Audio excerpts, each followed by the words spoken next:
Buenos días, muchas gracias por acompañarnos a la sesión número 19 del SEMICC, que es el Seminario de Estudios Multidisciplinarios sobre Industrias, Creativas y Culturales. El día de hoy tenemos el gusto de tener la presentación del libro The Political Relevance of Food Media and Journalism Studies, Beyond Reviews and Recipes, y tenemos el gusto de contar con la participación de sus editoras, Elizabeth FAKAZIS y ELFRIEDE FÜRSICH, y tendremos un comentario de la doctora JULIETA FLORES JURADO. Lo que haremos hoy es que las editoras harán una breve presentación, a continuación Julieta hará el comentario y tendremos tiempo suficiente para hacer una ronda de preguntas y comentarios. A partir de este momento, la sesión se llevará a cabo en inglés, pero si alguien quiere hacer una pregunta y se siente quizá incómodo con el idioma, no hay ningún problema, puede hacerla en español y nosotros haremos nuestro mejor esfuerzo para traducir fielmente. Si nos están acompañando a través de YouTube, también pueden dejar sus preguntas y sus comentarios en el chat y con mucho gusto los leeremos cuando sea el momento adecuado. Perdón, primero vamos a hacer el orden al revés. Tuve una confusión. Primero será la intervención de la doctora Flores Jurado y a continuación voy a leer la semblanza de las participantes. Elizabeth FAKAZIS es doctora en Periodismo y Estudios Culturales por la Universidad de Indiana, Bloomington. Su tesis se titula Janet Malcolm, Constructing a Journalist's Identity, y analiza cómo las y los periodistas profesionales participan en delimitar fronteras, construyen su autoridad y apoyan o desafían poderosas ideologías de conocimiento, identidad y práctica. Cuenta también con una maestría en periodismo por la Universidad de Missouri-Columbia y su licenciatura es en Biología y Literatura Inglesa por Mount Holyoke College. Actualmente es profesora de Estudios de Medios en la Universidad de Wisconsin-Stevens Point. Sus investigaciones recientes se concentran en el periodismo y los medios gastronómicos y en cómo estos se ocupan de cuestiones complejas de política, cultura e identidad.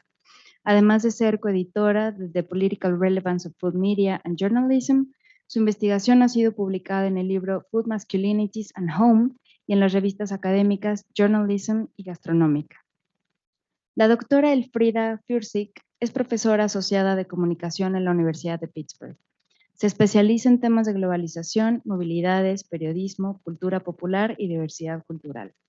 Ha estudiado los discursos sobre globalización en los medios, abarcando desde programas de viajes y reseñas musicales hasta el periodismo de negocios y juegos de noticias en línea. Es coeditora de los libros The Political Relevance of Food Media and Journalism y Travel Journalism, Exploring Production, Impact and Culture. Su trabajo ha sido publicado en importantes revistas de estudios culturales y de medios de comunicación como Critical Studies in Media Communication, Broadcasting and Electronic Media, además de Journalism and Mass Communication Quarterly.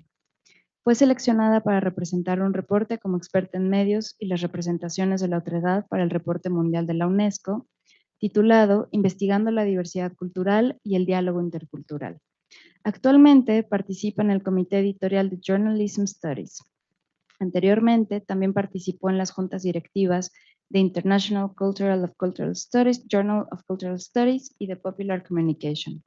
Antes de incorporarse a la Universidad de Pittsburgh, la doctora ELFRIEDE FÜRSICH fue docente en Estados Unidos, en India y en su país natal, Alemania. Fue profesora de tiempo completo en Boston College, profesora visitante en la Universidad de Hyderabad, India, profesora visitante de Medios y Cultura Popular en la Universidad Libre de Berlín y profesora visitante en el programa de maestría Erasmus Mundus de Periodismo, Medios y Globalización de la Universidad de Hamburgo en Alemania. Actualmente es también profesora afiliada a los departamentos de Estudios Culturales, Estudios Cinematográficos y de Medios y al Centro de Estudios Globales. Julieta Flores Jurado es doctora en Letras con especialización en Letras Modernas en lengua inglesa. Obtuvo este grado con mención honorífica por la UNAM. En la UNAM también cursó la maestría en Literatura Comparada y la licenciatura en Letras Inglesas. Pertenece al Sistema Nacional de Investigadores, nivel 1. Sus intereses de investigación incluyen la representación del cuerpo en los textos culturales, con énfasis en la alimentación y la gastronomía y la poesía anglófona contemporánea. Desde el 2014 se desempeña como profesora de asignatura en las licenciaturas en Letras Modernas en la Facultad de Filosofía y Letras de la UNAM. En septiembre del 2022 inició una estancia postdoctoral en el CISAN, en donde desarrolla un proyecto sobre los medios gastronómicos estadounidenses y los discursos sobre el cuerpo y la alimentación durante la pandemia. Ahora sí, vamos a iniciar con el comentario de la doctora FLORES JURADO, no sin antes agradecer una vez más su presencia y la de las editoras. Gracias. Adelante, Julieta. Okay, hi and good morning, everyone. We'll switch to English from this moment. First, I want to welcome ELFRIEDE and Elizabeth to UNAM. Thank you so much for accepting our invitation. Thank you for your time. I also wish to say thank you to Dr. Graciela Martinez Alce, who supported this event from the very start. Also, thank you, Oscar and Esme, for your support with the technical part of this event. And thank you also, Alejandro and Yolanda, for letting me be part of SEMICC for today. And I hope this event will also tie with some of your interests and activities, as we were just chatting a minute ago. And finally, it's important to acknowledge that UNAM's postdoctoral fellowships program has allowed me to research American food media for the past year here at CISAN. And thank you finally to our audience. I believe that we are all here united by a common interest on how food media matters and how food media responds to the current political climate.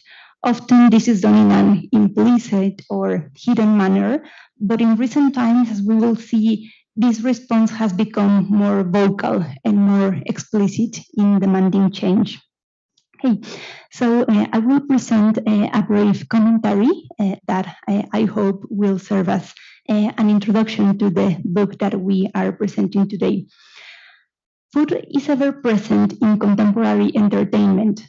Whether we are watching a video with step-by-step instructions for preparing a dish, enjoying the tense challenges of a competitive cooking TV show, reading a review of a local restaurant, or choosing to stream a documentary focused on an aspect of food systems, food becomes the point of departure for inquiring into identity, memory, family ties, national imaginaries, the economics of everyday ingredients, or their environmental impact.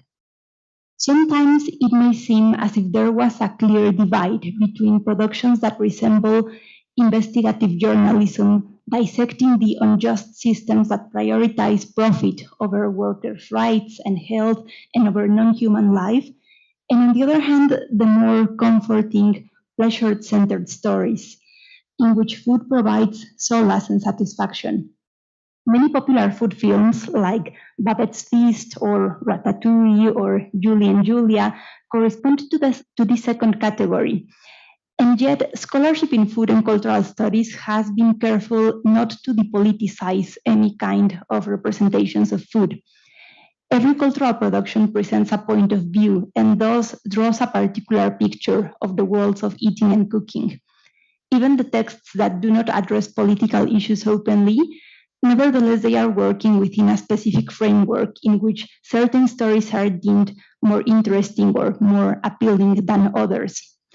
Cultural studies professors Laura Lindenfeld and Fabio Parasecoli argue that, I quote, food shapes and is shaped by cultural hierarchies and power structures, providing insights into marginalization and disenfranchisement, and that our seemingly innocuous consumption of food media plays a subtle, albeit important role in helping to craft who belongs, who has voice, and who has opportunities, end quote. In the more familiar or comforting examples, like the movies I just mentioned, food media are celebratory, focused on individual choice, and tend to push scarcity, suffering, or injustice to the margins. These realities are found instead in the realm of hard news, and they have often been treated as if they were beyond the scope of cooks and gastronomes. However, for the past few years, the same media that contributed to the growth of interest in food and cooking as marketable, appetizing subjects and as conveyors of cultural prestige have undergone a process of self-scrutiny and revision, calling into question the assumed neutrality or the harmless hedonism of focusing on food and pleasure.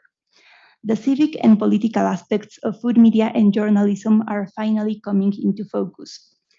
An important part of this shift has been the media's reevaluation of their insufficient inclusion of diverse voices and narratives, and the part they have played in maintaining normative models of taste and culinary authority.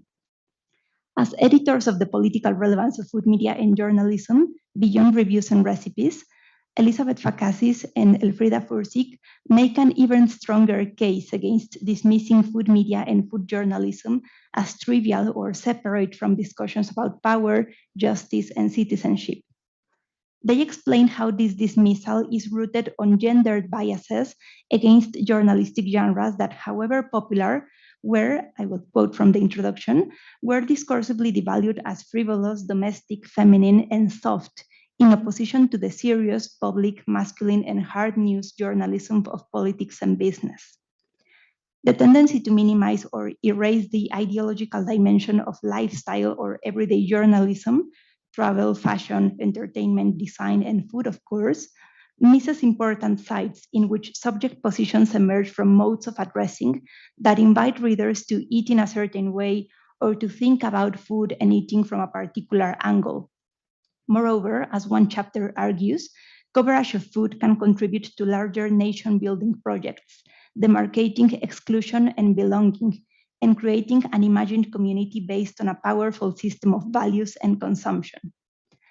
An important insight that is shared by food scholars and echoes ideas from gender studies, cultural studies, and affect theory is that managing everyday life, the desires and aspirations that people experience on a daily basis, how we shop or the things we wish we could purchase, all this everyday work of molding oneself, all of it possesses political significance in the framework of consumer societies.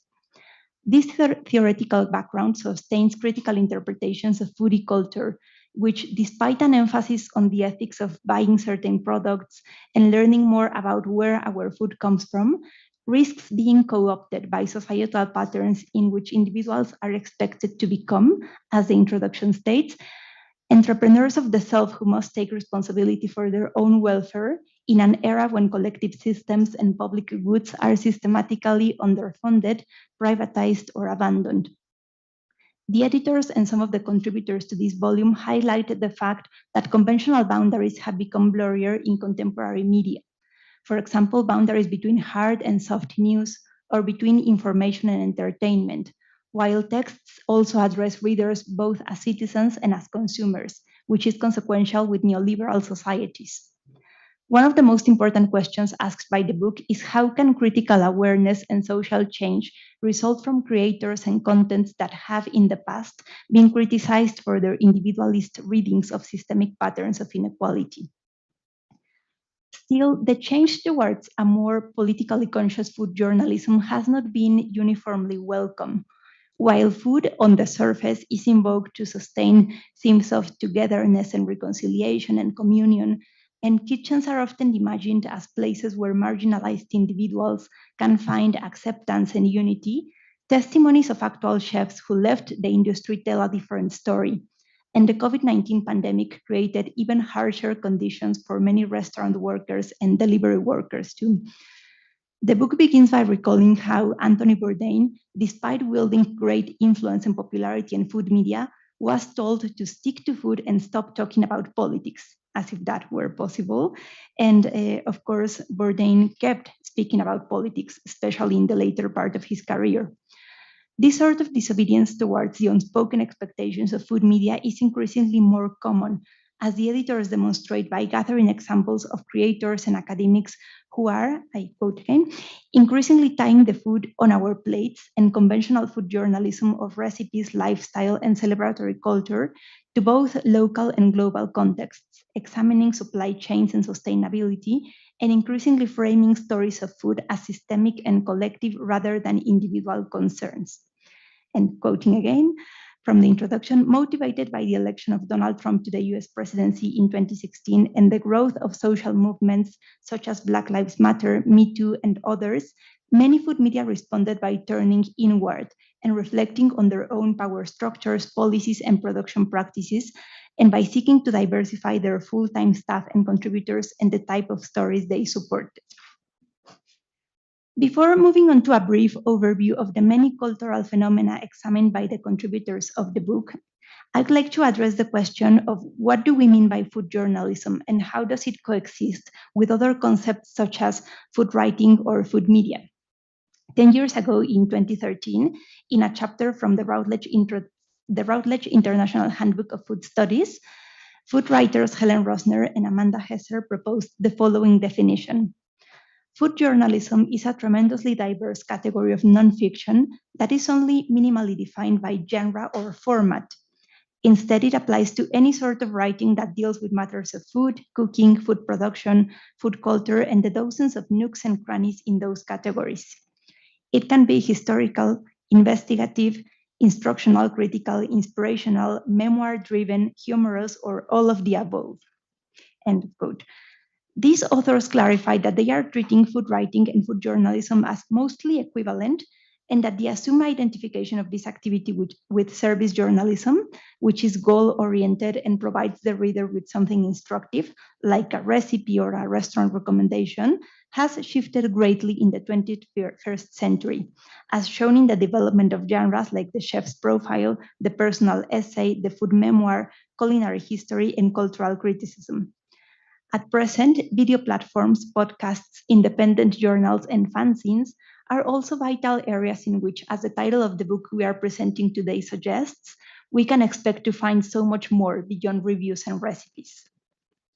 In the introduction to the political relevance of food media and journalism, the editors explained the difficulty of making a clear distinction between food journalism and other kinds of nonfiction writing, and pointed the variety of platforms that many creators move across. Audiences engage with the meanings of food in everything from tabloid and broadsheet news, regional public television, culinary blogs, YouTube videos, travel magazines, advertising, recipes and menus, Netflix documentaries, and social media accounts. Journalism is intertwined with these formats, but according to the editors, remains distinctive because of its historic role as provider of accurate factual information that in notable cases can help denounce wrongdoing, demand accountability from institutions, and give audiences the tools to make informed choices, while still performing other roles, including entertainment or taste-making. Together, these factors support the choice to speak of food journalism and media as an encompassing category that draws on previous scholarship on the politics of lifestyle journalism and the exchange of meaning through the representation of food. Finally, I wish to outline the contents of the chapters. As the editors announce, read in dialogue with each other, the chapters offer insights into the problems and promises of food journalism media as practiced today. Reading the political relevance of food media and journalism, I learned about how food bloggers participated in Blackout Tuesday, an online movement that was part of the George Floyd protest in June 2020, and how the individual-centered logic of food blogs and Instagram accounts can be discordant with a movement against systematic racism. The second chapter examines Super Bowl commercials, the banishing of healthy foods and vegetables from Super Bowl menus, and how these discourses sustain ideas about gender and health. Two of the chapters that have been most helpful for my own work here at CISAN focus on the rise of chefs as altruistic heroes in the first year of the pandemic, and on the image of domestic cooking created by the recipe section of the New York Times during quarantine in 2020. Other chapters focus on cases of misinformation linked to food celebrities who use their platforms and legitimacy to spread harmful messages about health and wellness, and on myths about absurd food regulation that strengthened the anti-European Union attitudes that culminated in Brexit. And the final chapter looks at Chef's Table, one of the most influential productions of the last decade for the portrayal of chefs as public figures and political actors. I am very eager to listen to the editor's presentation, And for now, I want to close by inviting our audience to read the book, which is available at CISAN's library. Well, it is here, and it will return to CISAN's library shortly.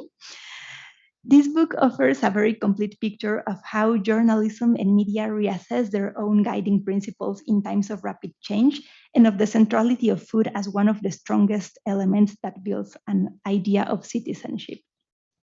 So thank you again, Liz and Elfriede, and the floor is yours. Thank you. Thank you very much, Julieta, for this comprehensive introduction that not only gives an overview of the book, but I think also places the book effectively within the food studies field. So, as Julieta said, the floor is yours. Thank you.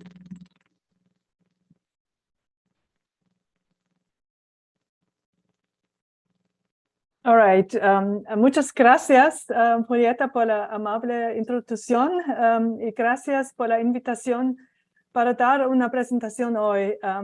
Me gustaría poder dar la charla en español, pero nuestro español no es lo suficientemente bueno. Gracias a todos por venir a escucharos presentar nuestro libro.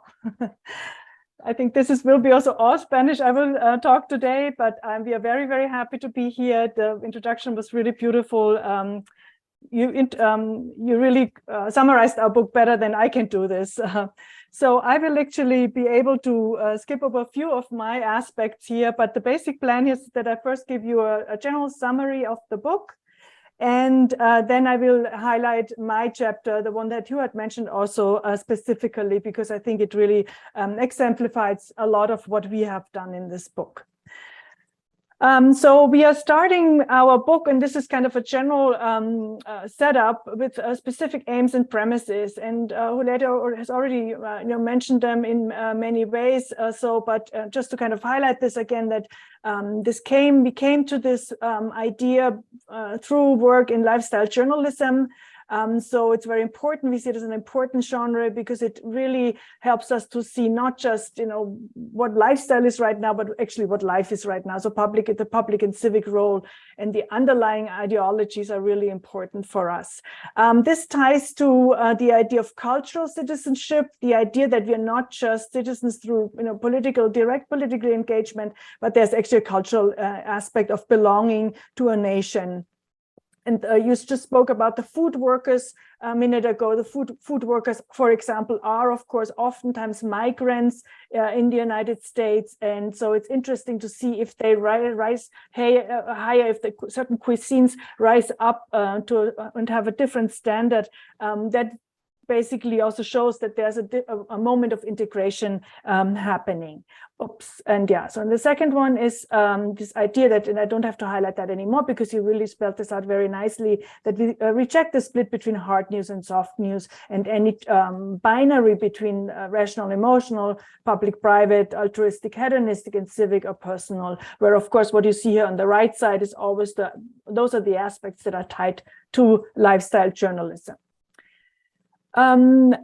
We also so now, how do you analyze it actually? That's of course interesting because you have this very soft, seemingly trivial content, but how do you actually measure in some sense whether it has any relevance? And for that we're using two specific concepts. One is this idea by John Fiske of popular journalism. He actually wrote about newscasts and how they could change to become more productive and relevant. We are using that to kind of analyze now lifestyle journalism. So the idea is that we look for a high level of formal openness, meaning people have easy access to it. Obviously food has this moment of easy access. And is it actually relevant? So is the stories that we are telling each other actually relevant to the experiences of the audiences? And that's really central because keep in mind, research shows us that many types of news journalism are actually distancing people from their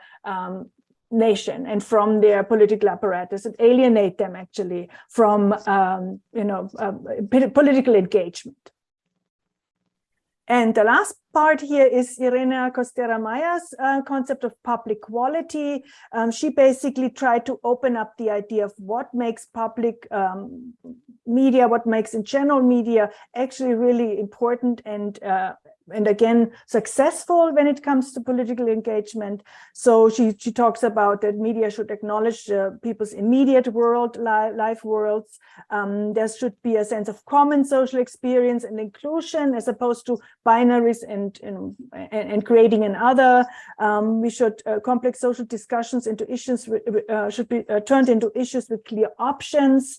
So there should be a clear kind of idea of what can we do, not just raising the problem, and ordinary people's experience should be taken seriously, not just experts in this kind of dialogue. So again, both of them did not talk about food journalism, food media. We introduced this to to analyze our chapters or our texts.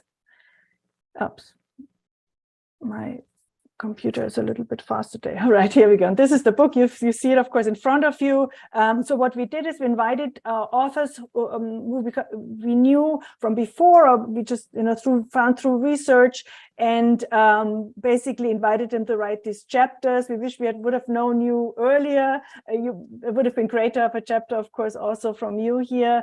But this is basically people from around the world. We're very proud that we edited this through the pandemic, so there was a lot of hand-holding our authors, but everybody really delivered, and we're very happy with the outcome. So again, you already introduced some specific chapters, but just to kind of highlight this very quickly again. So the first part, we're talking about engaging with systems of injustice and disparity, and those are the chapters. And here we have, of course, the one you highlighted on food Instagram and Black Lives Matter, which really exemplifies what's going on or how the connection can be made. The second part raises questions on legitimacy, power, and good citizenship. And here we have the chapter that I will present in a minute. The third part is about negotiating regional, national, and global identities. A great chapter here is actually also on village food videos, Indian village food videos, who are nice, perfect analysis by Somana Kasturi on what it actually means if people worldwide are watching seniors cooking in small villages in India. What's the connection here to actually understanding globalization? And the final part recovers history and reproducing memory. We tie two chapters go actually further back in time, but the last chapter looks into how Chef's Table, a Netflix series, actually recreates and collective memory and the problems with actually the idea of history and past that is created in these types of shows. All right. So this brings me to my chapter, Cooking in the Time of Corona, the politicized domesticity of food journalism. So again, we started this project during during the pandemic. It had just about started. So I really thought, okay, let's look what's actually going on right now with this kind of journalism.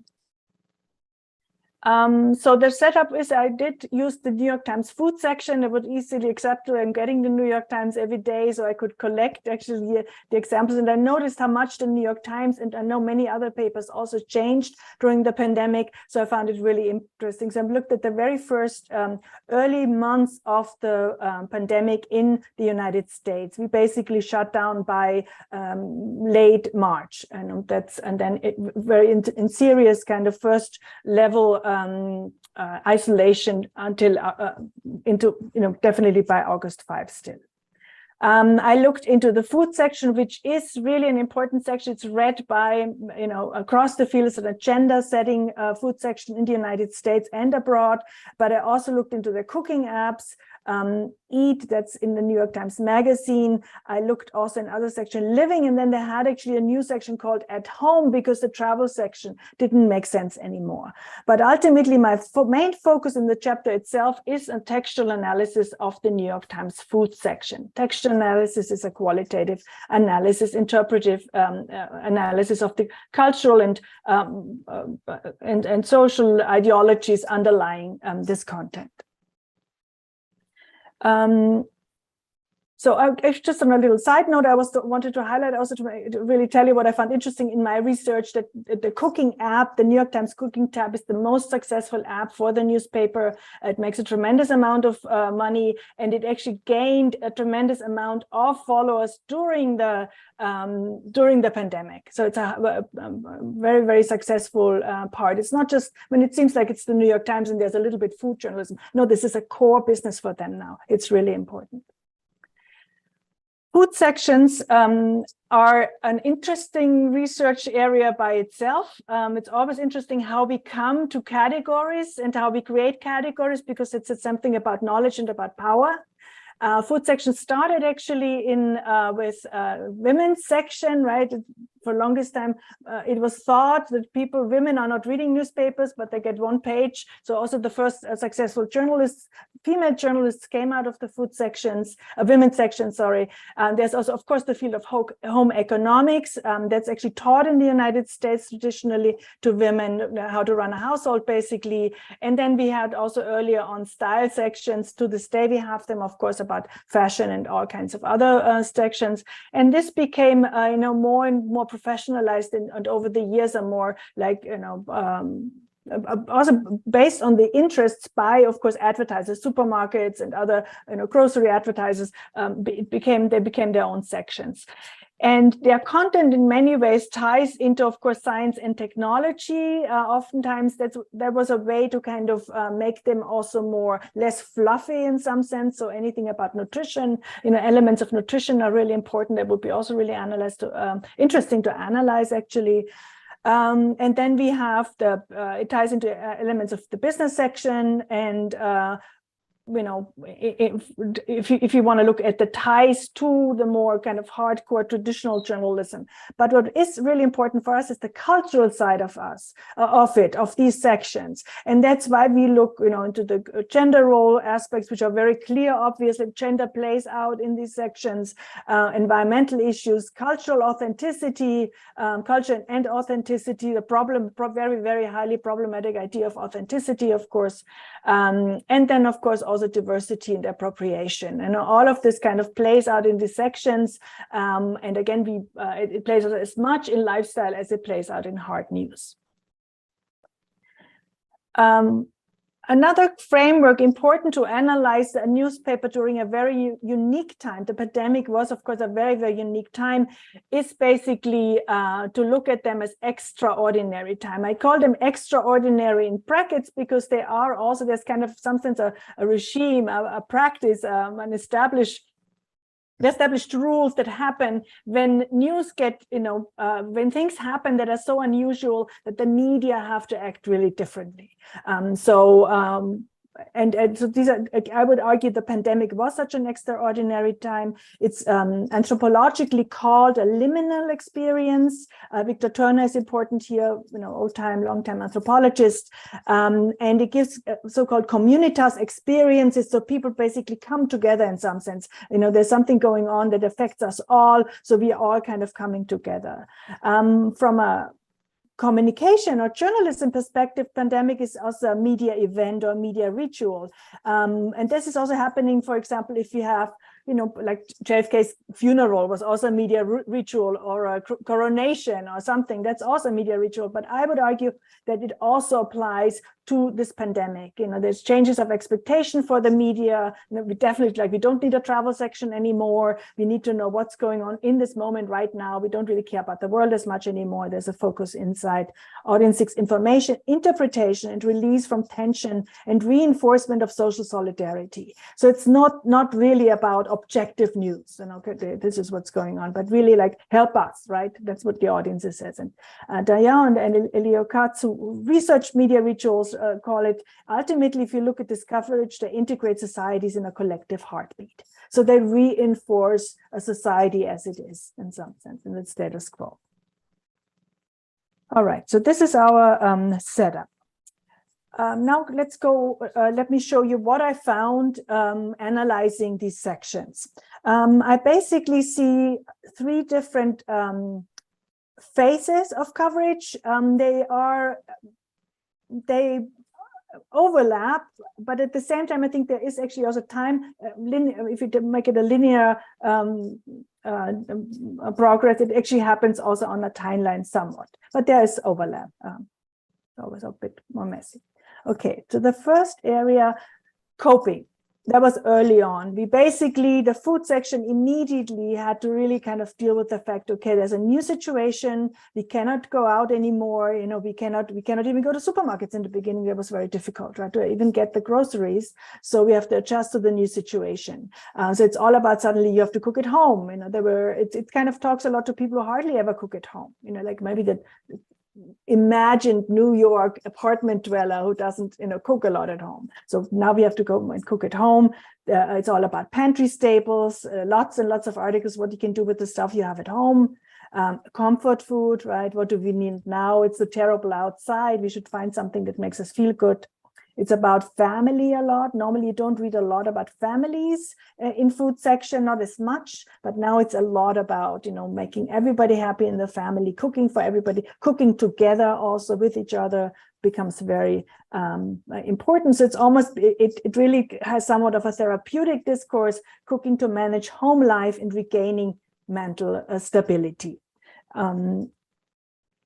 And so I wanted to show you some examples. So the very first holiday that happened almost immediately after we went into lockdown was Passover.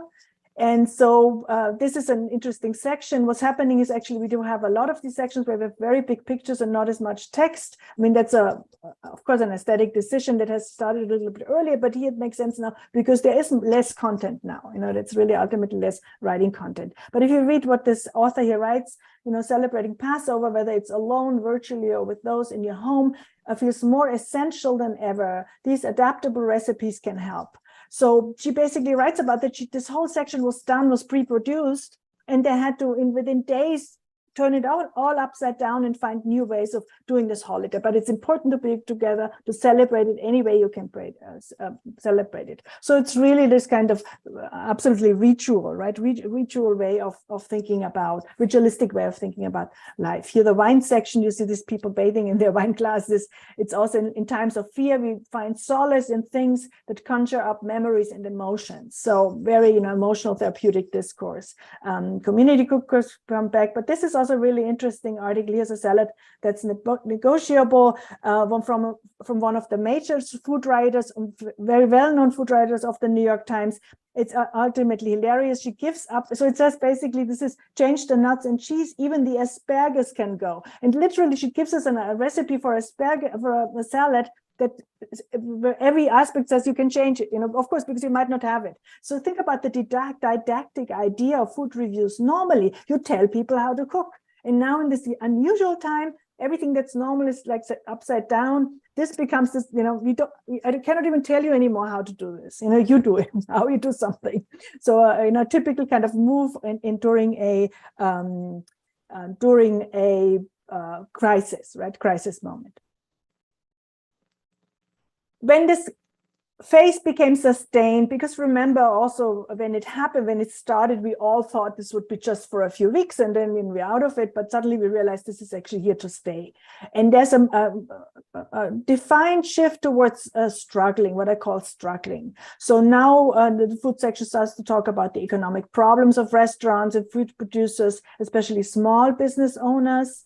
The difficult work-life balance, you know, what it means to live at home, to have so many people at home all the time, and, you know, kind of how to cook at the same time and have, you know, nourishment.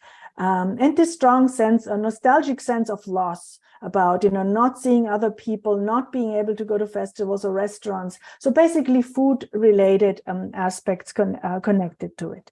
And I think the most striking page, maybe the most emblematic page here is the one that you see on the right. So think about it. This is the New York Times. A page, if you have ever worked in editing, you know a page is important. Every space is important in a newspaper, but you give the whole space over to an illustrator just to draw a restaurant. And it says more than a meal. When restaurants closed this spring, we didn't just lose a place to be fed. We lost a theater of experience. Here, several renowned writers recount some of their most memorable meals out. So they invited writers to talk about what was your favorite restaurant experience, and all kinds of writers, not just food writers, but also food writers. So it definitely shows there's a shift now, there's a rupture, something is going on. Then we have also here the ballpark, peanuts are not selling, so they talk about the industries behind that.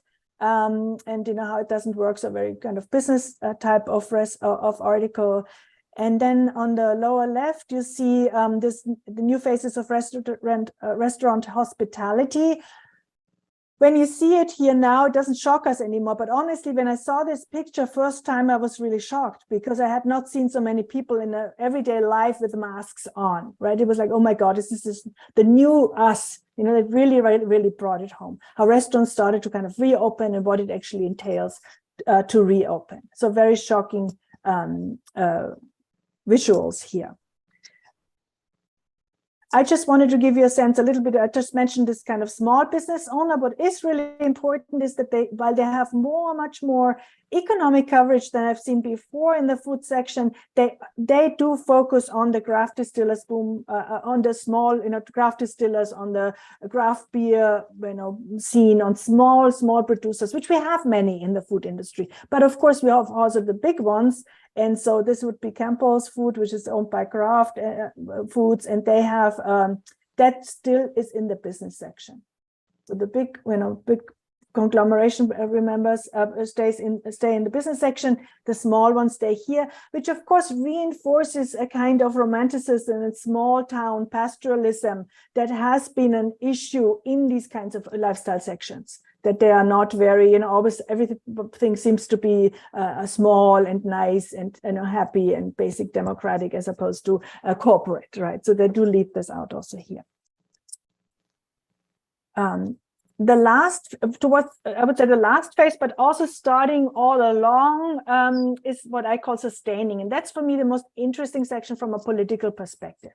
So first of all, it's a lot about what they call making do. That's kind of an American expression to say we are resourceful, we're making it happen now, we do whatever we can to kind of, resilience is maybe also in this kind of word of making do. So it's all about being self-sufficient, no longer relying on outsiders, learning from the past. Now, maybe not, it's no longer, look at us in this terrible situation. It's like, there have been terrible situations in the past. What actually happened then? What did people do then? So different approach to the past, not only nostalgic, but I would argue political.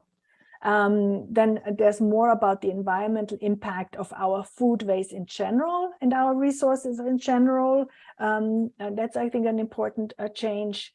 Then at the same time, actually, what happened also is, of course, very soon then Black Lives Matter. Even before that, actually, just before the pandemic, there was a huge scandal in the food industry. In Bon Appetit, leading food magazine in the United States, had a walkout of employees of color who basically challenged the people in charge that they were not taken seriously, and they were, appropriation, all kinds of issues came up. So it was already a sensitivity in the industry of something went wrong. Also, another sensitivity had just come up was Me Too in the food industry, and then of course, became even stronger. So there had been scandals in the food industry. So it was definitely kind of a sensitivity, I would call it, but it was, it kind of moved much more fully into the business section. Into the food section. So learning from diversity. Experimentation also became much more common, the sense of, okay, let's just see what we can do, invite other sources, other people we haven't really looked for before, what are they actually doing? And then there was also this outlook, okay, maybe our ways have not been the best, our food ways haven't been the best, maybe our food production hasn't been the best, maybe this is actually not sustainable to ship strawberries across the globe to have them in American supermarkets all the time, etc. So they had so the idea was maybe after the pandemic we have to continue to change these problematic food ways. Let me show you some examples. So this is one to kind of show you the shift of what's going on. This is August 5. So we are now like, think about it again. I started this in April. Melissa Clark is actually the very famous food writer I talked about before. And she basically says, let this blueberry bundt cake pull you out of your baking rut. So basically now it's already, we baked already together for several months, and it's kind of, you're losing the kind of sense of why are we doing this still? And then she kind of comes up with a very happy cake, I would call it, a very happy cake to kind of get kids involved again, get people involved again. The charm of a bundt cake lies in its fanciness, which is if your family has become as complacent on the homemade baked goods front as mine, might be just the thing to jolt them out of their doldrums.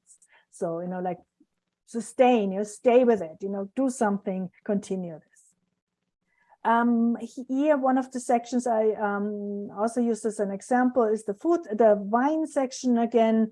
Here now it becomes, think about it, it's no longer about this wine is good and this is not good, but basically saying, why is wine, how should we actually enjoy wine? And it's no longer, oh, it's just a drink. It's about, the whole nature connected, the farmland, the soil, and everything that goes into wine. So I think the image describes it really well. Like this guy sitting on his balcony in New York and looking out to the country. That's the kind of, to draw so far back is rare in food coverage, that because you might talk about like some winery out there somewhere, but to make this connection, okay, I am here, they are there, but we need to make a connection. So the connectedness is something that's really different. And also I talked about the past and looking at what other people have done. What is really striking is that we see a new found interest in how Native Americans in the United States are dealing with food. And again, it's not this kind of, oh, look at them, they're how interesting, exotic or something. It's much more, what can we learn? What can we really take away from them? So as the pandemic limits supplies, many Native Americans are turning to canning, dehydrating, and seed saving. So very strong, they do something, we should learn from that. That's the kind of holistic. And then similarly here, thinking like a sturgeon, patient conservation efforts by the Yucama Nation have preserved the Columbia River and nurtured its fish. Now these long-term investments are reaping a healthy ecosystem and a lucrative caviar. So think about it. This is again not about some Native Americans somewhere doing something exotic that lies in the past. This is happening now, creating a business model that actually works now and in the future, by doing that. So a very different way of looking at what's the role of Native Americans and Native American food production in this in the United States. And that's also, they also have similar articles on actually African American heritage. And what it means. Very, very interesting articles. All right. So is this content popular journalism? Remember the setup, the way we started in the beginning? I would fully say yes, because it's relevant and it's productive. There's a lot of interactivity that's kind of natural for food journalism. It's also obviously because you have to cook it, right? If you read something, you have to do something with it. And also because if you see the engagement in the apps or in other outlets, it's unbelievable. I mean, it's one of the most heavily engaged community. And it's also think about it, it's not an unfriendly community. There's no politics, there's no bipolar kind of discourse. It's a very friendly, but very passionate, engaged discourse in this journalism, or connected to this journalism. Very direct engagement. People are not shy. Even if you're just a home cook who just did this recipe once, you can write about it, what worked or didn't work, or you can be the star chef who's engaging with a recipe. It is a lot about how can we cope. It really connects to, directly to, like Irene Meyer wanted, to how can we take you from where you are as a reader and deal with, and help you in some sense. And so the public quality, there's a lot of help and reassurance and support in existential time. But think about it, just to kind of as a quick turnaround, if you think about the coverage on certain, let's say hurricanes, in the local coverage, you will have also help, reassurance, and support in existential times. But in the more national and international coverage, there's no, it's just, okay, see, look, this is what's happened. It's a disaster. Oh my God. But it's not so much like, what can we actually do? How can we engage in it? So very important. I think that's what it actually took. That's what was the quintessential difference to the earlier coverage, is that there's a strong move from a past to a future orientation, to what can we do after the pandemic? Where does it leave us ultimately? So it's, let me just check quickly. Yeah, to the future orientation, absolutely. So I would say, yes, it is, it's popular. Yes, it is relevant. Yes, it is productive, and it has public quality. And then finally, this is my last point. What does it mean then for the underlying ideological assumptions and cultural assumptions? And this, I would argue, the coverage is on an ideological spectrum. So it's not just one idea here. There's like a whole spectrum of new ideological positioning. And this is what I call politicized domesticity. So on the one hand, we have a very strong inward focus, especially in the beginning. There's personalization. The authors talk about themselves a lot. They address people a lot and are very closely connected to their audience. This is also, of course, continues to be individualization. So it's not so much us as a society early on. It's much more, no, look at how you can deal it. You in your house, in your domestic space, what are you actually doing here? What can you do? That's a form of minimalism. It's not a big picture. It's not, what's going on here? How come we have this pandemic? No, it's kind of really narrowing in many ways. And past is defined as nostalgic, something emotional. There's emotional access to the past. And that really ties very nicely to a neoliberalism as an underlying ideology of media production. And we've heard this before also. Why does it tie into it? And that's actually one of the big criticisms we give lifestyle journalism, is that, because all of these aspects are part of neoliberalism, the sense of everybody is their own entrepreneur, everybody's there, if only you kind of self-optimize, life will be perfect. So this inward focus ties and stays connected to that.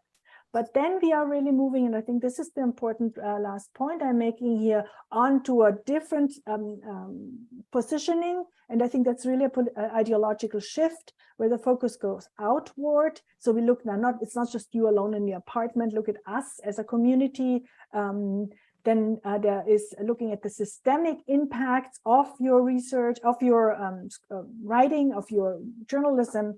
So, and of the situation in general, so on the environment and business, focusing towards sustainable development past the pandemic, and hoping and wishing and arguing and writing and producing towards a better, hopefully better future.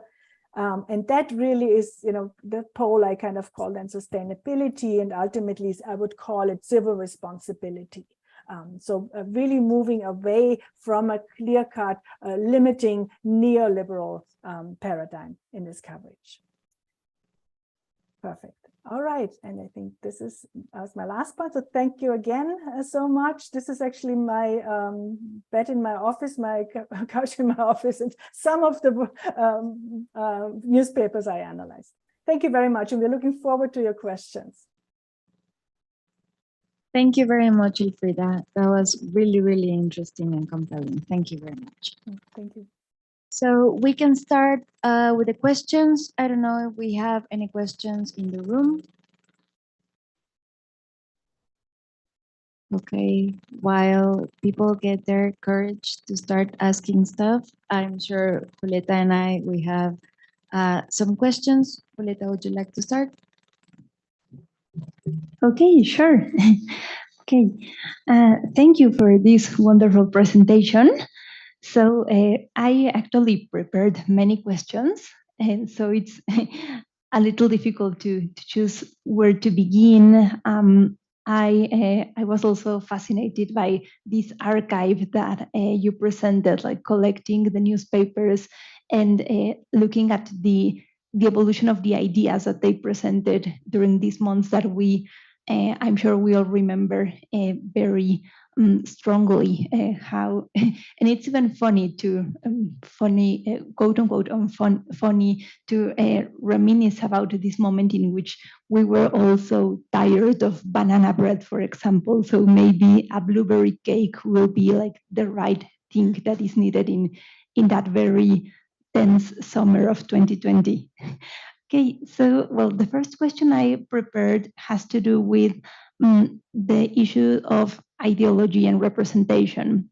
So this is very general, but I will try to bring it into focus.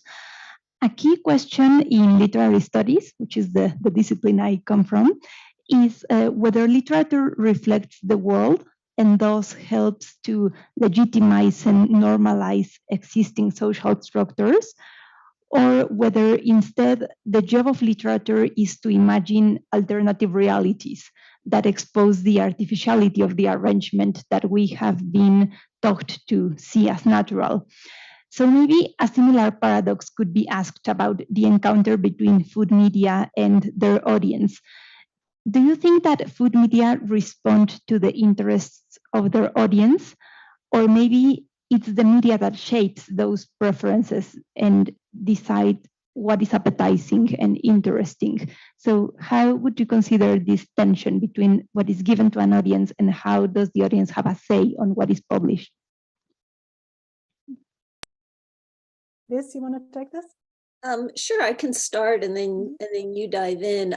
I think one of the most exciting things about this moment is that you can really see the give and take, the tension between those two, because there is so much conversation across a diversity of platforms that even though we talk about filter bubbles and we talk about isolation, there's actually a lot of crossover, a lot of intertextuality.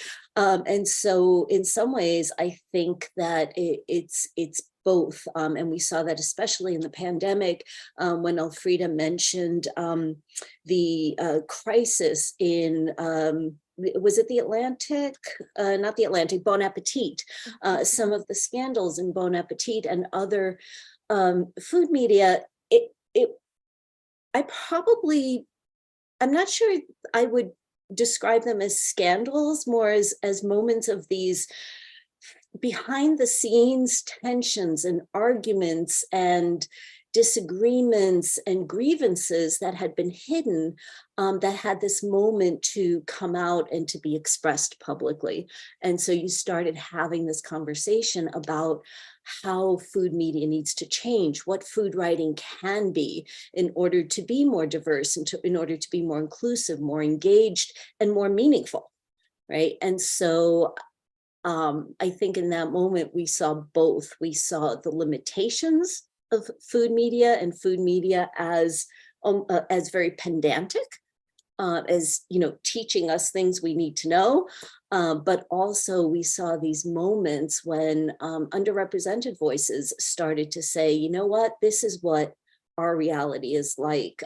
This is the direction that we would like to take food media ourselves, right? You know, as we're increasingly included in the editorial discussions, in the on the boards, as we can participate in both the economic decisions as well as the cultural storytelling decisions.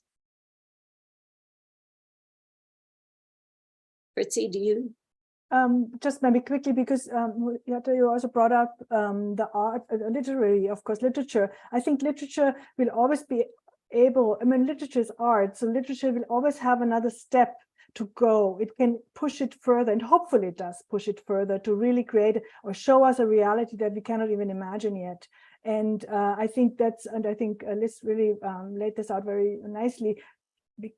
Food media will always have to be tied to its audience, because it's, of course, the money idea, right? I mean, you have to, the financing is different. So not that books don't have to sell, but, you know, it's a very different approach, of course, to your audience than you have as a journalist. And imagining that ability to imagine that a different kind of audience could actually be lucrative, right? A different kind of story could actually sell. Mm-hmm. And I think that's the challenge, or one of the challenges now, and something that we're exploring. Okay.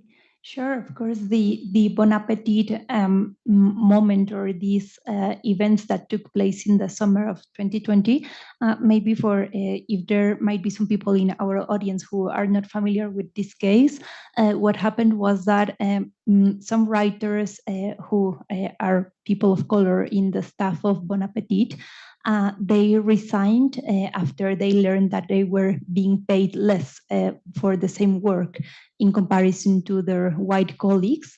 And then also part of the white cooks and editors also resigned in solidarity with these colleagues. And so from one day to the next, practically half of the editorial team of Bon Appetit had resigned. And yes, this opened all these conversations about how writers were told that their culinary heritage, or the kind of narratives that they wanted to make more visible, would not be interesting or would not be profitable, did not really have a place in mainstream food media. And now we are seeing the opposite, that when these narratives are given a chance, they can actually thrive, and they can make food writing much more, not only more diverse, but as Elizabeth said, more meaningful and more relevant, in fact. And we also see we also see the flip side of that, which is this pressure now where writers are feeling typecast. Where they're feeling the pressure to tell only one kind of story that they're expected to tell, right? And so that's sort of the flip side. Thank you. Thank you very much. I have a question. I do night leisure studies mainly, and I've realized that, you know, talking to people, the idea here in Mexico City for middle classes, cooking and everything related to food was very tied to womanhood, right? To a specific type of womanhood. So while young women were growing up, there was this idea of teaching them how to be a different kind of woman. So they didn't learn how to cook at home. However, of course, people need to cook to be able to sustain themselves. But also, I think, has been a transformation of the sensibilities, and now it's tied to adulthood. And whatever they didn't learn at home, they are learning right now through food journalism, through other kind of related content in social media. But this is also a very class kind of sensibilities. And of course, the Atlantic, Bon Appetit, and the New York Times speaks to middle classes. But I would like to know, what do you think about, there's a whole lot of other media, a whole other outlets, and would this still be a fair critique? Is this very classed still, or do you think there has been a great transformation with the new kind of outlets available? Should I? Okay. I guess I have a couple thoughts about that. Absolutely, it's still classed, incredibly classed. I think we're starting to get a little bit more widespread public critique of the way not just food media is classed, but the entire food system. I think we're becoming a little bit more aware, at least in this country, of large swaths of urban areas that don't have access to good food. You know, what is the economic labor condition that produces that? We're reading more stories about, especially now with all of our tensions over the border and the border wall, you know, and immigrants and migration, and having to realize that on the one hand, the political discourse is all about managing and policing and controlling immigration into our country. And on the other hand, only now, I think, are we really starting to see some widespread public discussion about, you know, what do immigrants and migrants bring to our country? What do they bring economically? What do they bring culturally? What do they add socially? What's going to happen to the food on our table? You know, and so those are all economic class issues, and I think we're just starting to have that conversation. And if I can add, I have never been to Mexico City, sadly, but I have friends who are there, American friends, I should say, but they are in the food, would say hipster food space. And they are, and I was absolutely stunned when they went a few years back. They moved to Mexico City and lived there for a few years. And it was, for me, interesting because I think it ties very interestingly to you, what you said about gender also. I think this new hipster type of, the Instagram kind of food journalism that's going on. The restaurants you see in Mexico City look very much like the restaurants in Berlin, or the restaurants, there's the same hipster spaces, or maybe here in Pittsburgh. So it's really, there's this global hipster culture that has a lot of opening. It seems to be very democratic, right? It seems to really redefine class distinction, I would say, and gender. But there's actually great and interesting work on hipster masculinity, of this kind of ultimately taking over formerly female spaces and claiming them and kind of pushing out the femininity on it, of it. And so I think that ties in interesting ways. So I think it's really intersectional, right? It's gender and it's class, both connected. Mapes had a wonderful article, Elite Authenticity, where she talks about how through food and through our food discourse, we're sort of hiding our elitism now. We're sort of disengaging from it, pretending that it doesn't exist to a degree that probably hasn't happened before. Right, and she's actually using the New York Times food section to make her point. And so it's in my chapter, if you want the reference. It's really, I find an interesting argument. Yeah. Thank you very much. If anyone in the room would like to ask a question at any point, just raise your hand. We have a question.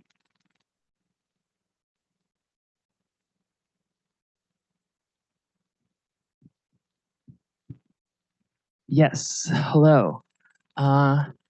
Thank you, both of you, for being here. I can't wait to read the book. I have a question sort of related to the impact of social media in the coverage of food. You've mentioned what happened in Bon Appetit in 2020, and I remember watching as a viewer. I was 16 or 15 at the time, and that was the first time that I saw politics mixed with the food industry. And ever since, I have been fascinated with both. And the sort of unseen faces of the industry, like migrants and the gender divide. Like, for example, the work of Priya Krishna for the New York Times, I think, is really important. And, all of those things have been accessible to me, a teenager in Mexico City, because of YouTube and social media. So how do you think that has changed the conversation, or sort of democratized opinions and the input of the audience in what is covered? Thank you. First, before Fritzi, you step in, I just want to say, I think you're an example, right? You're an example of how social media is having an impact. But I'm wondering, how did you come to that in the first place? Like you talked about your interest, and how did you come to that? How did you come to that interest? How did you come to these sites? And Well, I've always been interested in food. I love cooking, and I don't know. I feel like it just happened organically. It just spoke to me. Things like gourmet makes, like the candy that everyone likes. How can you make it at home and better? And I don't know. Did it connect? Did those kinds of stories that you were seeing, how did they connect to other parts of your life, or your experiences, or your aspirations? Oh, absolutely. All of those are true. I've always been fascinated by restaurant work, and especially in the US. I have family there, and the story of immigrants and I study international relations, so that's you know, another factor. I've always been interested in the multiculturality of expressed through food, and I feel like the US is, you know, the place to where you can find that in food and in media. Okay, thank you. The reason why I'm asking is I came to this through teaching. I came through it through teaching students in journalism, food journalism, through taking students on study abroad programs where we engaged with food and food issues. And so I'm always really curious about how people come to the media, what they choose, the stories that they find compelling, and then what they do with those stories, right? And then what's the connection between the stories that we find engaging and then how we actually embody those and translate those into action. So I probably didn't answer your question, but you answered a lot of mine. Thank you. You're welcome. Elfriede, do you have? Sure, just because you connected to international relations, great field. I taught also in school, at a School of Governance, and it was interesting when I wrote my syllabus on the cultural aspects of international relations. I got a little disclaimer in my syllabus because traditional political science does not really see the cultural side of international relations is very important, but I think it's a really great area to research. So to rethink international relations through international food journalism, I think is a really great idea, and it should be done. And because it does happen. It does happen right now. It does really, food in general connects us in many ways and on many, aspects of our bodies and emotions and intellect at the same time. Great question. Yeah. And of course, we're also, again, I keep thinking about the problems we encounter. I think I feel like we are very much butting up against some of the limitations of thinking about food as, and travel too. I mean, we thought about tourism in this way too, and certainly study abroad as a way of connecting people. And then that connection would lead to better relations. That was the narrative, right? The grand narrative of tourism and food. And I think that grand narrative is also, crumbling. We see the gaps, the weaknesses in that, where how easily tourism and food tourism can turn into nothing but voyeurism, into nothing but consumption, entertainment. And so then what's that next step? That when that happens, what are the conditions that encourage that kind of voyeurism, that kind of consumption? And are there other conditions that would encourage a different kind of tourism, a different kind of engagement with food and culture? Absolutely. Thank you very much. Julieta, do you have another question? Yes, I could ask another question. Thank you, Yolanda. Okay, I would like to highlight some important ideas or ideas that I consider very valuable from the last few minutes.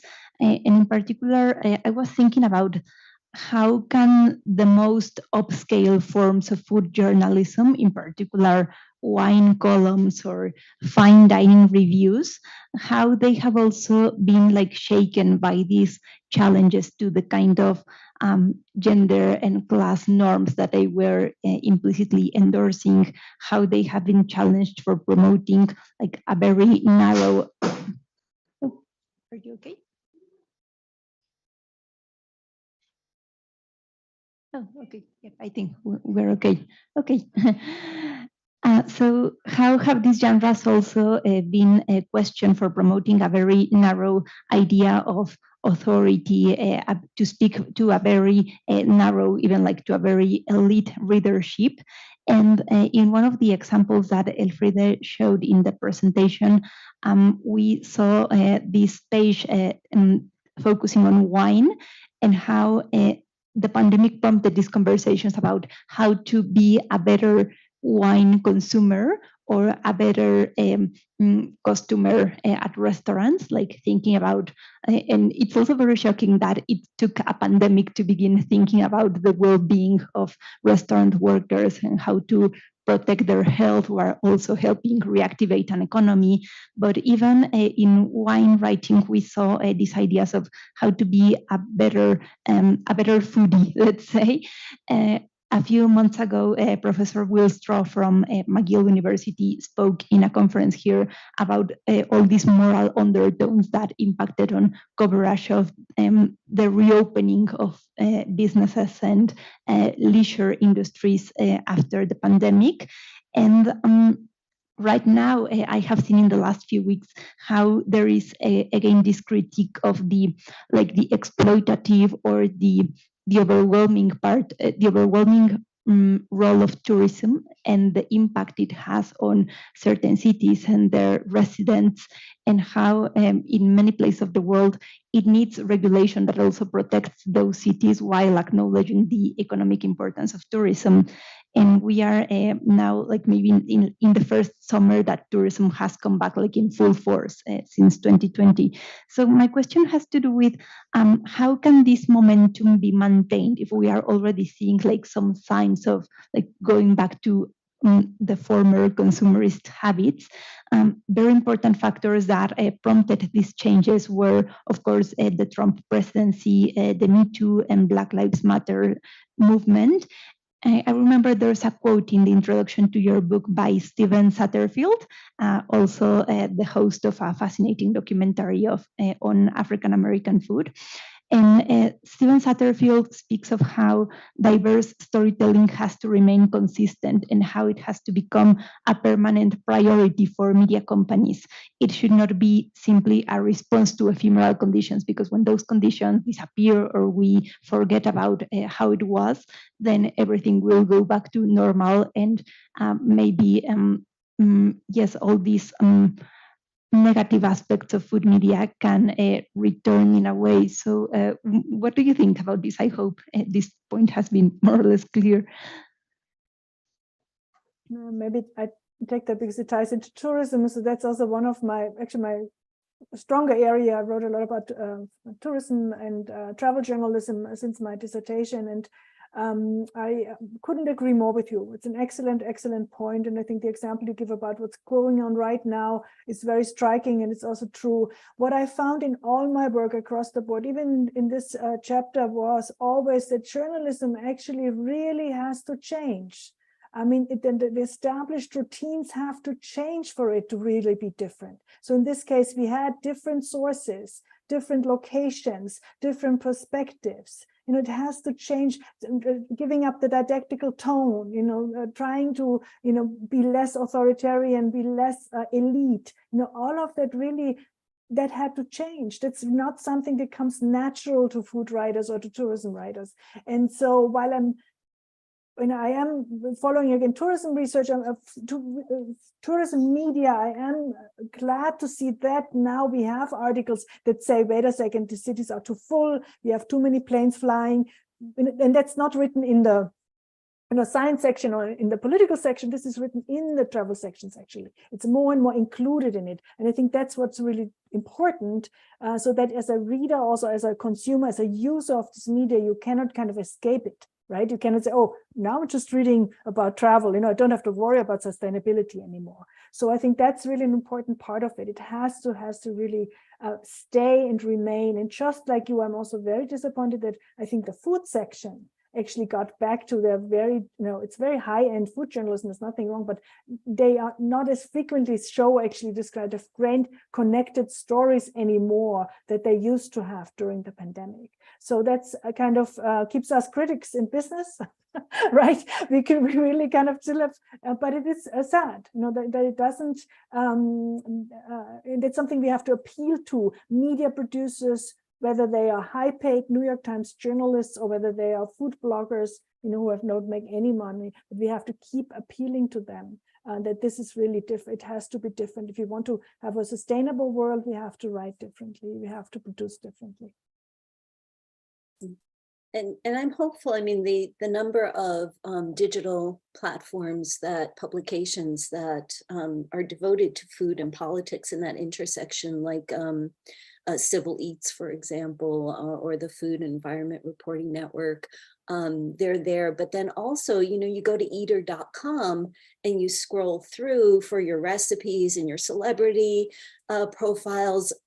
But intermixed in that scroll are also some very serious articles about labor, about agriculture and environment. And so I think as that integration happens, not only on our screens, but also in our conversations, in our public discourse, in our experiences, I think, you know, incremental. We always move forward and then it feels like we slide way back, right? And then we take a few steps forward and we slide way back. And I think that's also important, at least for me to remember, that it's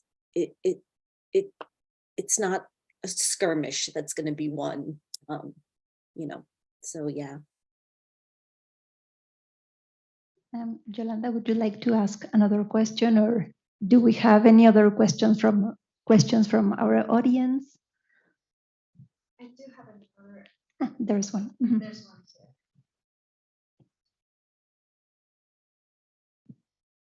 Yes, a brief question. What is the role of independent press for food information covering? That's what I would like to ask.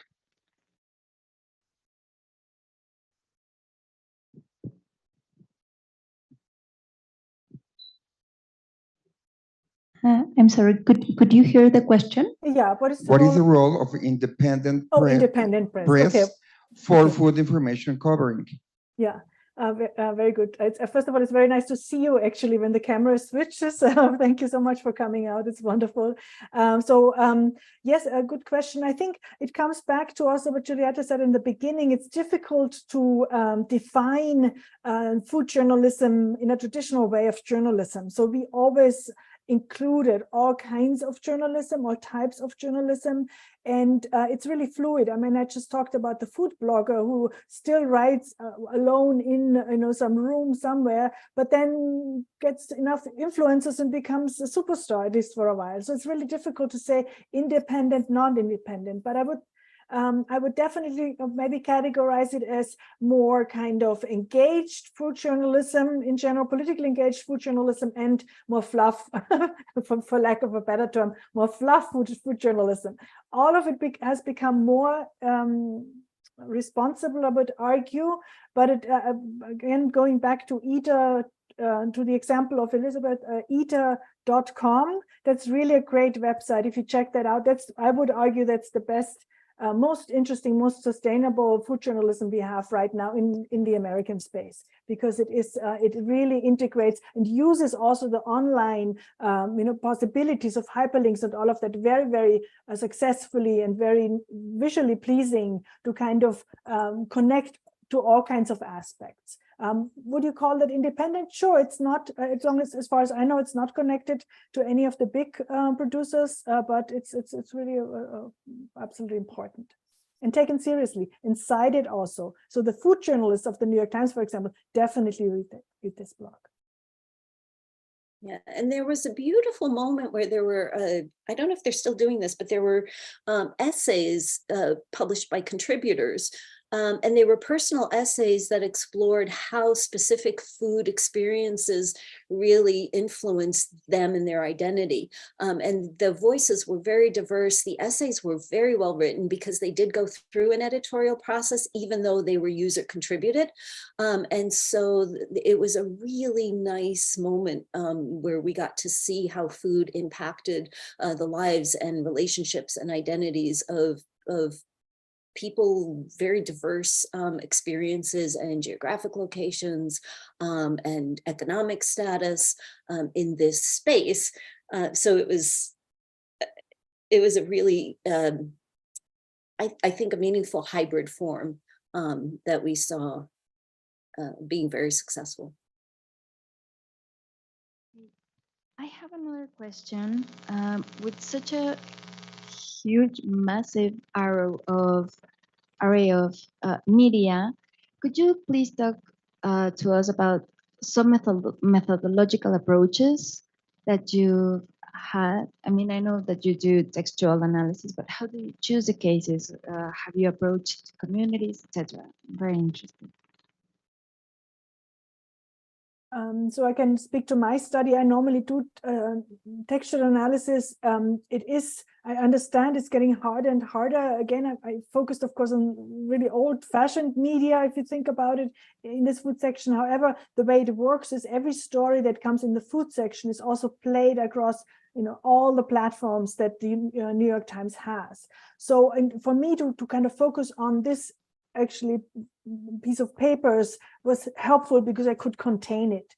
In general, we follow broadly the rules of qualitative research in general. Obviously, it's not about masses of articles. You want to narrow it. So it's very helpful if you you have to justify why you narrow it. So in my case, I could say this is a agenda-setting newspaper. It was a unique moment. So I had basically the time category and the class status category that allowed me to focus on these issues only. Of course, if I had had more time, it would have been nice to go back to do the whole pandemic, whatever, but that's the time it happened. But if you think, I love food Instagram, I would really like to analyze it. Let's say just the example I gave before, the hipster scene in the food scene in Mexico City. I would really say you have to, pick a specific influencers, people who are very successful, who are publishing a lot. Even if you look for more, you start with this what's called preliminary soak. You familiarize with whatever it's out there in this area, but then you narrow it and you justify why you narrowed it to this, let's say, 2 food influencers and what they published in 2 days, for example. So that's I think in terms of teaching, one of the things that one of the ways that I would use this book is the diversity of the studies. There's so many diverse methodologies in there, so many different platforms, and I think each author does a pretty good job of going through the decision-making process. And so it's almost like a primer in some ways for different methodological approaches to this kind of research. Thank you very much. Julieta, would you like to close up the session? Okay. Yes, well, I would close with a very quick invitation. It's not really like a question. I want to ask you if there is, among the many varied workers in the food industry and food media, is there a group that you would like to highlight for the activism or the political commitment that they embody? For example, delivery workers, or is there a particularly brilliant, essential work of journalism, a story that you recommend for people to get a sense of how can food and politics intersect in the media? It can be a writer to follow or a story that you consider essential reading. And finally, would you mind telling us about your current or future projects? What are you working at right now? Please. I can throw one out there. There's an organization called the BIPOC Foodways Alliance, and it's an activist organization that I think is doing good work. Of course, for me, World Central Kitchen, Jose Andres organization, talk about a celebrity chef bringing politics into his philanthropy and into his work, and then being written about extensively across all media. So that's sort of an interesting way that food stories get circulated. Goodness gracious, there are so many writers. You mentioned High on the Hog, the Netflix series. Actually, Jessica Harris's, all of her work. It took years before Netflix became interested in her work. It took the the women who saw potential in her book to be turned into a Netflix series, it took them a tremendous amount of pounding the pavement and trying to convince producers that this was a project worth pursuing. And so all of her work behind the Netflix success is really wonderful to read, and very instructive and very inspiring. So those are the ones that I have in my head today. Ask me tomorrow and it'll be a whole different list. I can only second that list, I have to say. You already talked about everybody who's really interested in the space. Again, as I said before, ida.com, I think, is a very great portal to get into and to have more, to get more information on this. I am actually not the foodie in this relationship here, editorial relationship. So I do read less foodie media, I'm less engaged in general, but I'm always interested in lifestyle very broadly, you know, anything that ties into lifestyle and also the critical aspects of it. There's definitely, no, I can highly also recommend everything and that was just said. As to my project, maybe our joint project right now is actually that we are starting to think about the connection between really truly sustainability and cooking. And I think I haven't even told that to Elizabeth yet, but we're hopefully doing a panel at the next year's HMC on this. I just talked to some other people. So, and I'm really focusing on how it plays out in food media, sustainability in food media. I'm working on a textual analysis on the Netflix show Somebody Feed Phil. That's a very goofy masculinity approach to cooking. Somebody Feed Phil. He has a lot of shows in the global South, not just he's everywhere actually. But what I try to look into here is, of course, again, issues of globalization, of international relations, but also masculinity and how they play out. Because as we know, food has been so much also lately actually connected to very masculine kind of ways, and that here I recommend highly. One of our authors was Emily Contor, and she has this book Dude Food, right? Food. Yeah. Yep. And Food. so it's excellent. Anything on masculinity in food is really wonderfully written in this book, so I highly recommend that. And I would love to see more research specifically focusing on journalism. We have two entries here, one by Umi Fromm on how food works to engage audiences in different kinds of journalism, like service journalism, performative journalism, and other new and emerging forms. There's a piece by Lynn McGower on how and why certain stories and viewpoints get brought into a narrative and what some of the barriers are that prevent certain voices that to be expressed. And these are all on the ground in the profession, how journalists work, how journalism works. And I think that we really haven't, as journalism scholars in the field of journalism, we've treated food as lifestyle, and it's been studied within that framework quite extensively. But I think there's more to that story. And I would love for I would love for journalism practitioners and journalism scholars to help build a sustained agenda that looks into this potential of food. Yeah.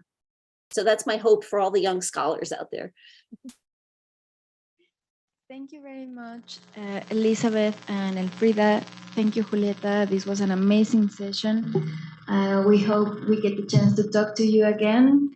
Everybody go check the book out. It's a really, really important piece of food studies literature.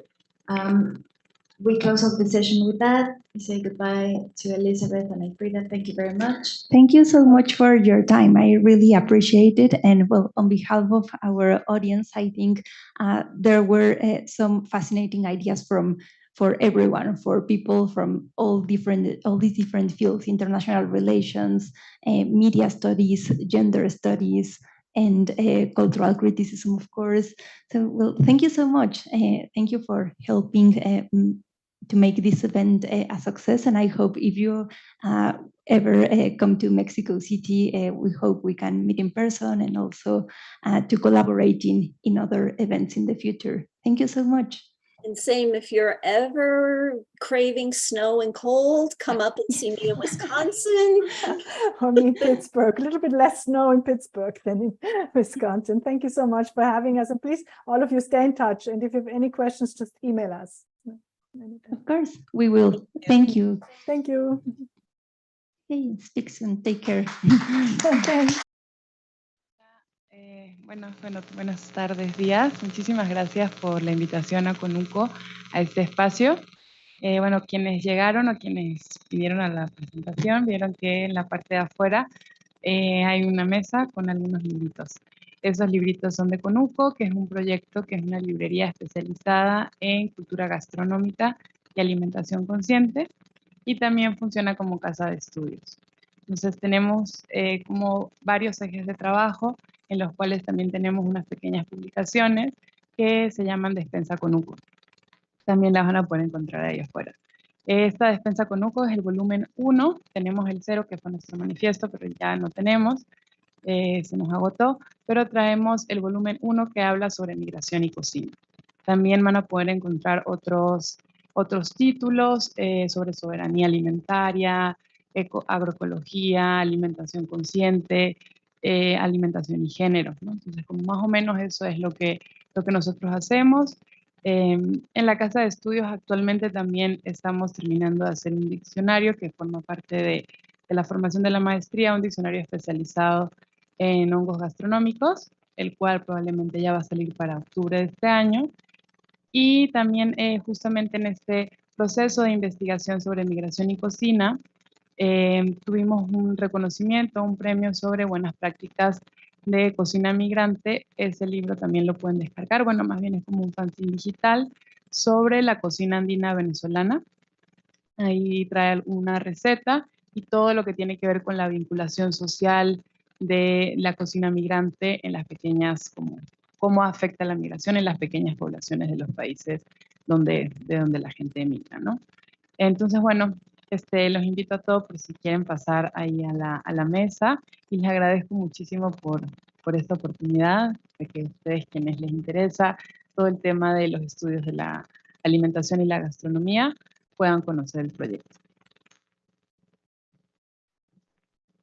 Ok, gracias por venir a todo el mundo y nos vemos pronto. Gracias.